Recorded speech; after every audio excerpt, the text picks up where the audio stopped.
Čau, jmenuji si Tomáš a chtěl bych začít s youtuberingem.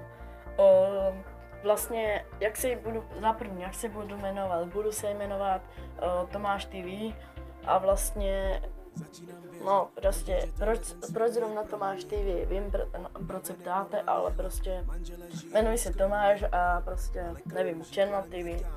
Fajn. K druhé otázce tady máme, jo, proč chceš začít natáčet, takže začít natáčet chci od svých asi 9 let, ale prostě pár videí jsem natočil, ale nikdy jsem neměl čas to nějak zveřejnit, anebo prostě něco s tím udělat, takže nebyl prostě čas, tak až teď je prostě. Takže pak tam máme další otázku. Jo, proč zrovna Tomáš TV? No, to už jsem asi říkala, tak jako fajn. Tady máme, co budu natáčet, takže určitě vlogy. Vlogy budu natáčet třeba z venku, pak určitě třeba jak jsme venku, z dovolené, co jsem dostal k Vánocům a prostě, no prostě skoro všechno, co zažívám, tak vám prostě natočím.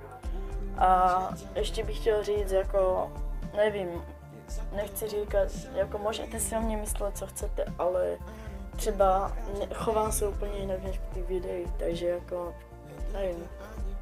Takže abyste si nemysleli, nevím, že jsem nějaký dement prostě, ale prostě když se s těma kamarádama, tak to úplně prostě, nevím, prostě jste úplně jinači, vy vypustíte tu svíni prostě, jak bych to řekl, no. Takže to je zatím konec a do příštího videa, čau! Že po tobě holka přes net chce nějaký fotky, důkaz lásky. Tohle není problém, bratře, čestný skautský, cože chce, abys na nich byl nahý, abys políbil kámoše. Tohle zvládnem, co má bejt, ber to jako dárek Vánoce.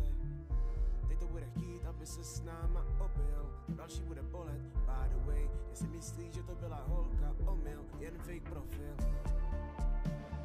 Spí maličký, spí, celý život před sebou. Jednou se ráno probudíš, budu ležet za tebou na bedou, je za tebou tvý selfies, vypadáš tam nejlíp, není ti ani 15, ano, tebe chlapi chtějí víc. Světé rodiče, strach z netu je po ničem. Zapojte tam vaše dítě co nejdřív, ve škole bude nejvíc cool, určitě si ho nevšimne vůl. To dítě potřebuje net jak sůl a hlavně co nejdřív, potom bude nejvíc cool. Pak uděláte nejvíc